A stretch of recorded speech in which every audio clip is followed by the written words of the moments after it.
Alright, today we're working on a 2006 Ford Escape with a 3-liter V6 engine. We're doing a valve cover gasket job on it for Claire. It shouldn't be too incredibly difficult, but it's definitely going to be time consuming. There's a lot of hoses, throttle cable lines, as well as vacuum lines, EGR. We got coolant hoses and things going to it, electrical stuff going to it. We got to pull the intake in order to get to the valve cover on the back side.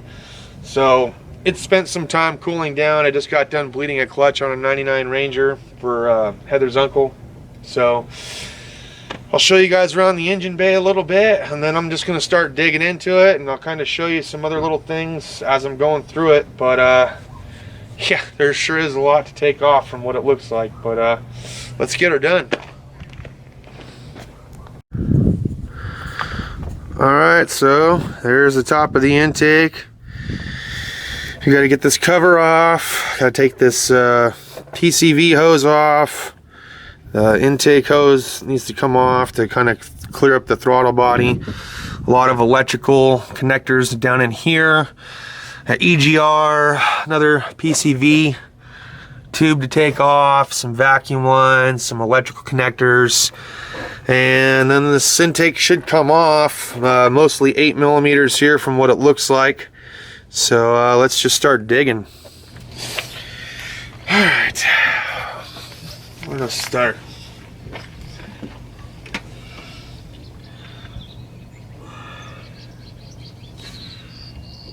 There we go. Got that guy off. Get this electrical connector off. Vacuum tube can come off. Lots of vacuum lines there as well. A little electrical connector. Vacuum.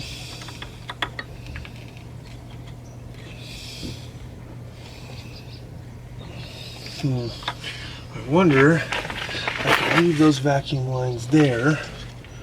Still get this thing off here. Let's see. I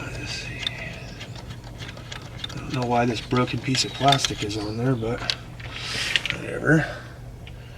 Looks like it used to be to an electrical harness that got broken along the way. Not too important. Alright, so 8s and 10s.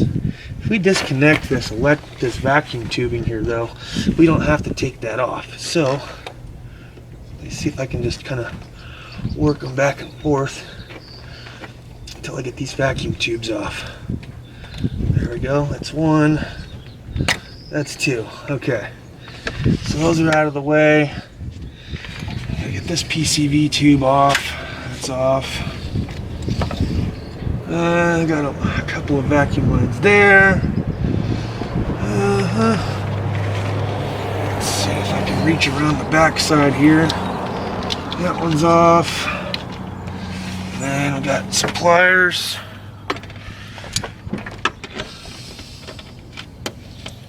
Just push that back a little bit. Kind of crack it loose. Should be able to work that off too. There we go. Alright. Got that tube off. Now I got this electrical harness here. I don't know if I have my trim tools with me. I don't think I have any trim tools. Alright, I'm going to use a flathead and just kind of gently work this Christmas tree electrical connector off. There's one. And come on, baby. Yep, there's two. Okay, cool. Got those off. I don't see any brackets along the back side of the intake. We'll check. Nope, I'm not seeing any. All right. 7. There's 8.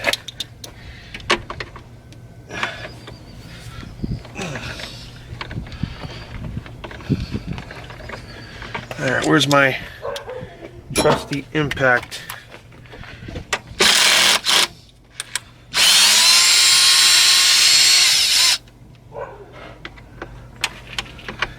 another one trapped down there.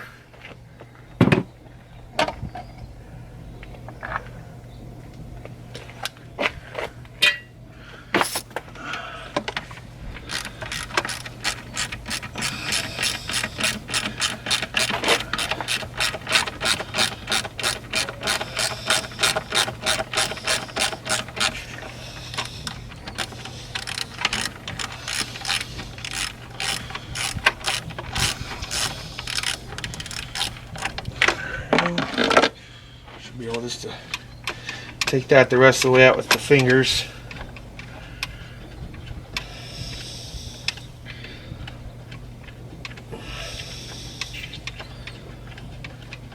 All right, got that one. All right, now we got this throttle cable here.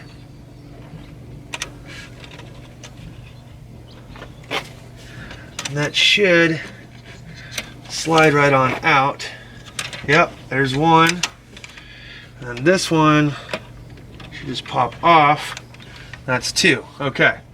So now we can take off these throttle cable brackets. And then we can just get a little bungee or something to hold that out of the way.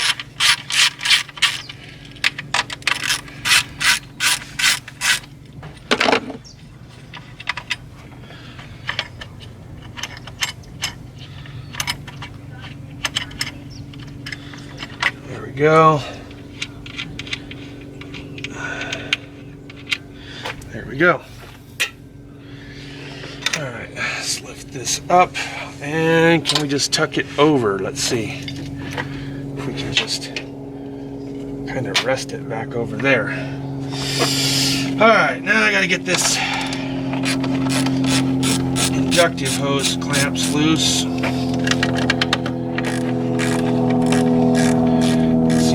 Holding it on there, so get that loose.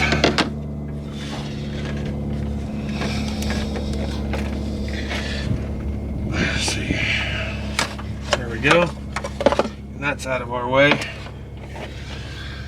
Okay, now we need to take off this electrical connector.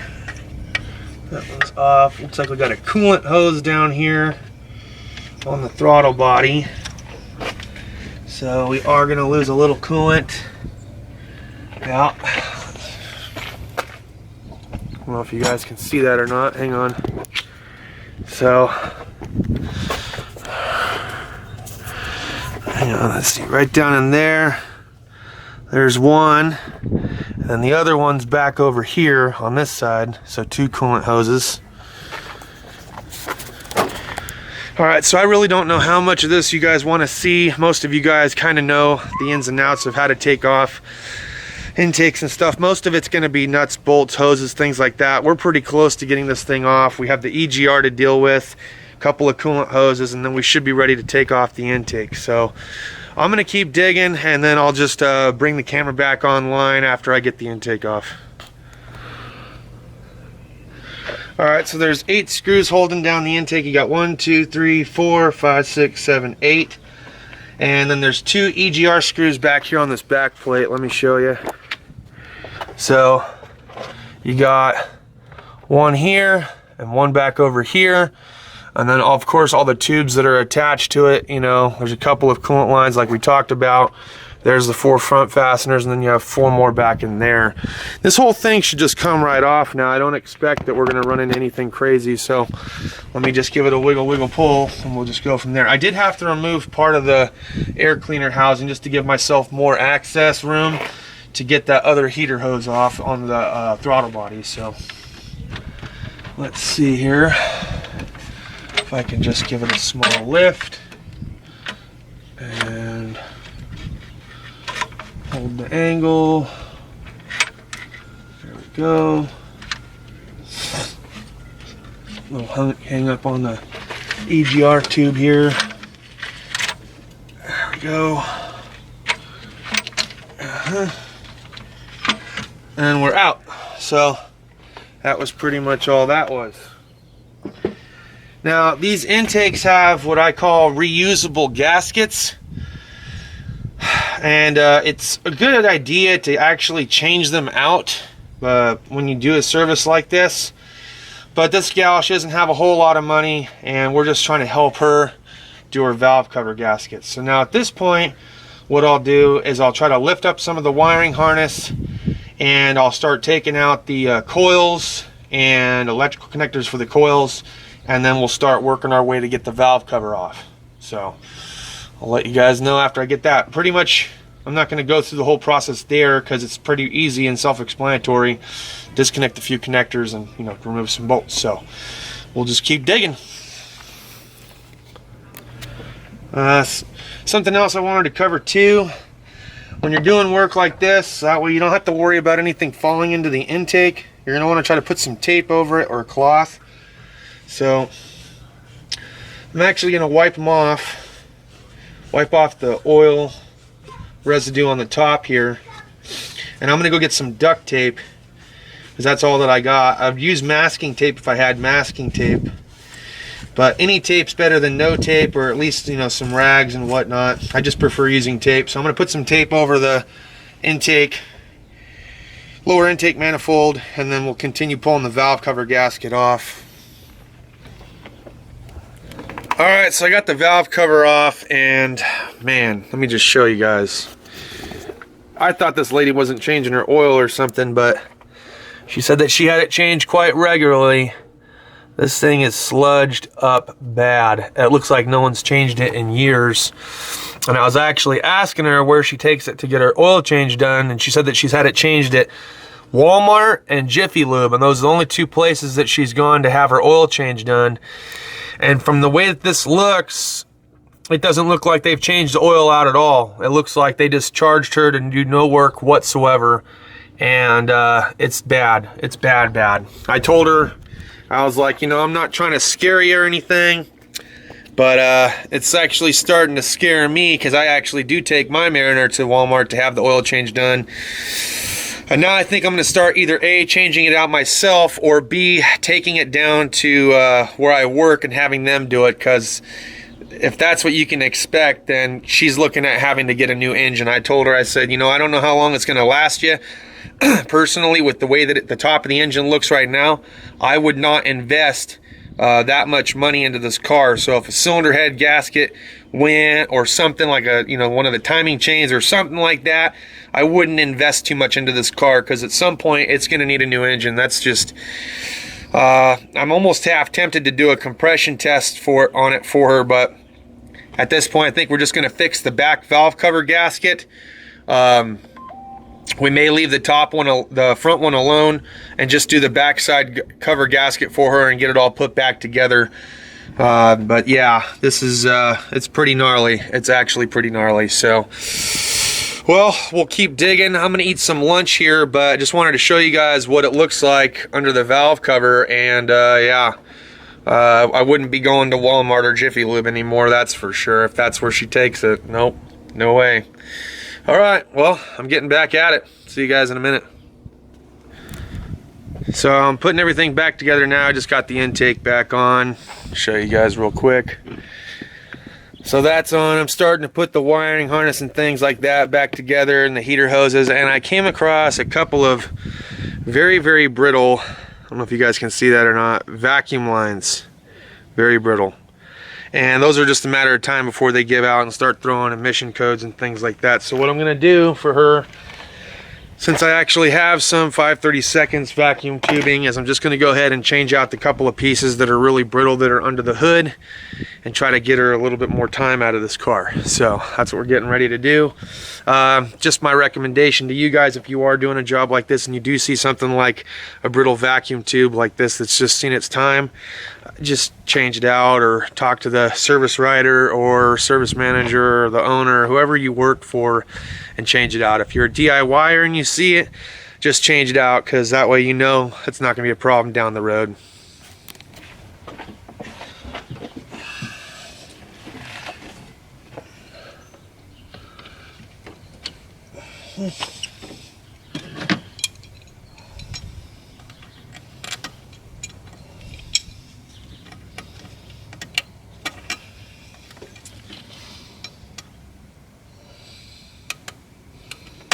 Ah, you little bastard. I hate this style of clamp. They like to snap on you. There you go.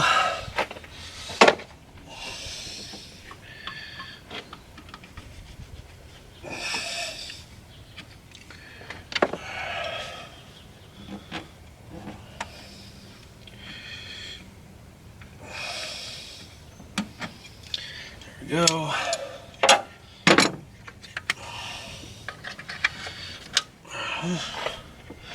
We got our cable laid back down.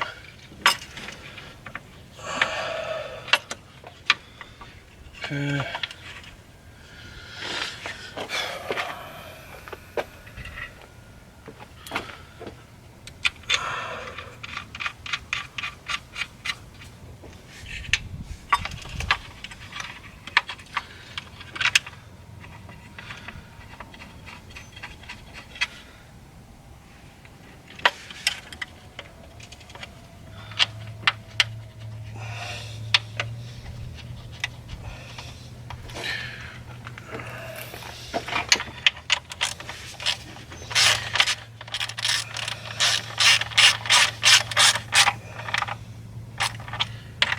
And you don't got to go overkill on these, you know, you just bring them down and give them a nice snug.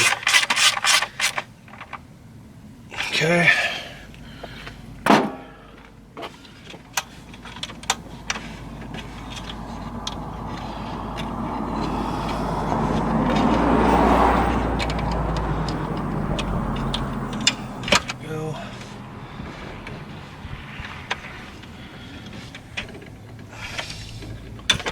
Go. Okay, that's all on, that's on. That's clamped. There was another vacuum tube that went up here.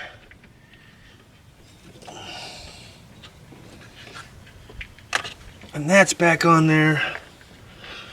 And PCV is hooked up. Those vacuum lines are hooked up. I don't know where you went, because there's no hose going past you, so not gonna worry too much about that. This goes to the air cleaner. Then we have our little dust cover, which we'll put on last. Those are all snugged up. Electrical harness is plugged in. Just doing some final checks. Oh, here was my other vacuum line that was kind of brittle. Is that going to be easy enough to twist off? I'm going to have to disconnect this to get it out of my way. And see if I can't pull this down. Got a little flathead in here. There we go. There we go. Okay. I got that one off. I'm going to get it off of this one. Okay. Come on, there we go. Okay. Yeah, see? Gotta love Ford. This one's also toast, so we're gonna change this one out as well. To my workbench.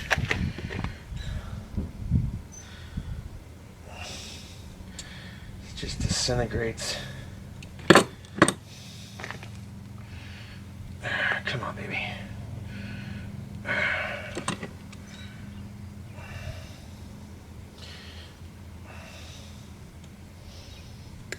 There we go.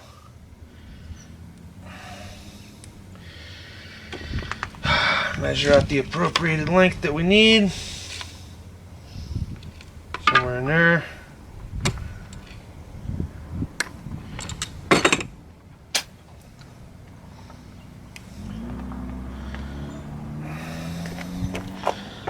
Twist that puppy on there. There we go. Perfect.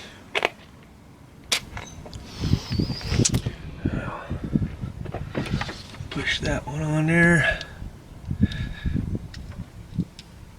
Beautiful. Beautiful. Alright. Not gonna have any problems with vacuum. That's for sure. Push that up there. Okay. That, and that. I suppose we'll put the air cleaner and other hoses on. I don't see anything else. Beautiful. Heater hoses are on. Okay. Okay.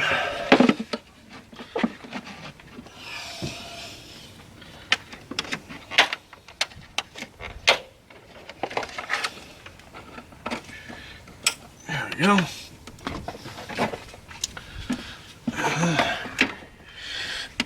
And we'll just slide you back in there.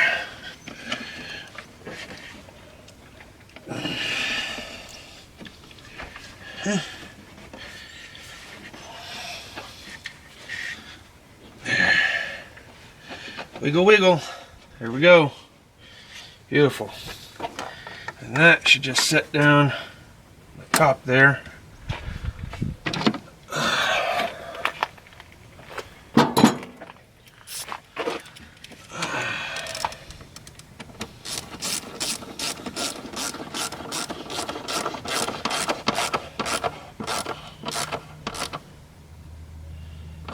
There we go.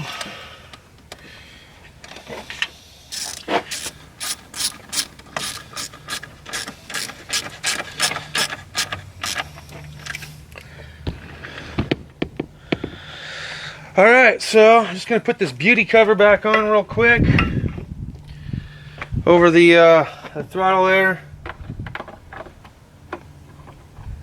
and that should be it. And then what I'll end up doing is I'll end up putting the scan tool. I want to wash my hands, of course, before I get into the customer's car. Put a scan tool on it, make sure there's no codes from disconnecting all the electrical wiring harness and whatnot from the vehicle. Clear codes, take it for a test drive. If everything's good, we're good, we'll ship it. Cool. All right, so we just got the job completely done. Didn't use too many tools, used my hex driver, the Matco hex driver, on a couple of spots on the job. Used a 2-inch, 1/4-inch extension, an 8mm deep, a 10mm deep, a flathead, a pair of slip joint pliers, and a small 1/4-inch Duralast ratchet. So not a lot of tools required to do the job. It's just a matter of you know, getting it done and getting into those awkward spots. I think the hardest part of the whole job was just trying to get that valve cover gasket up and away and over the camshafts with the wiring harness going over. So just trying to wiggle and find that sweet spot to slide it out was probably the hardest part. I apologize for not actually recording the me taking the valve cover out, flipping it over, and changing out the gasket and putting it back in. I thought I had hit record but I didn't. I thought I had hit record and then stop record, and then I thought I had re-picked up on the record when I was putting the intake on. And when I got back to the last part of doing the video editing and uploading all the videos, I just got done watching the whole thing and realized, crap, that whole segment of me putting in the new gasket and taking the valve cover out and putting it back in is not on here. I must not have hit record as I thought I did. So for those of you that were looking forward to seeing that, I apologize. Maybe next time I'll pay a little bit more attention to the camera. Today I was all about getting the job done and making sure we can get her back on the road. So not a bad day.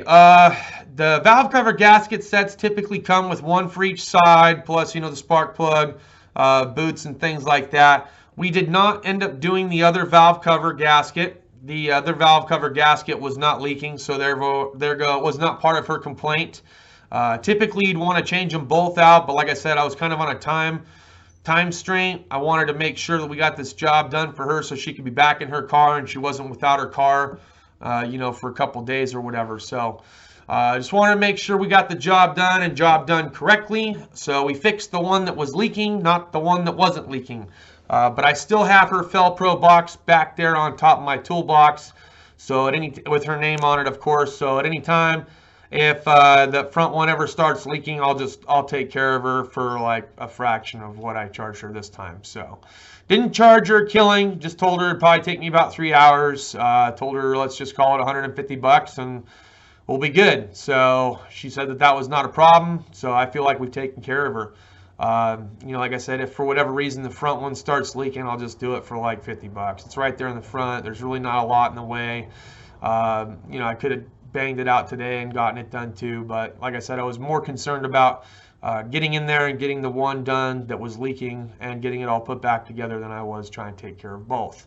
Also, seeing all that oil sludge raised a lot of questions about, you know, taking vehicles to Walmart and Jiffy Lube for your oil change. Now seeing what kind of sludge buildup that was on top of both of her camshafts, I'm starting to wonder if maybe it's not such a good idea to take my car to Walmart. So definitely makes you rethink some things when it comes to who's doing the oil changes, because if that's what I can expect from local Jiffy Lube and local Walmarts, then maybe I should just go back to starting to do my own oil changes again. That's pretty much all I got for this video, guys. I hope you enjoyed it. Happy New Year, and maybe we'll see you guys later on tonight. Cheers to those of you that have your beers. Later.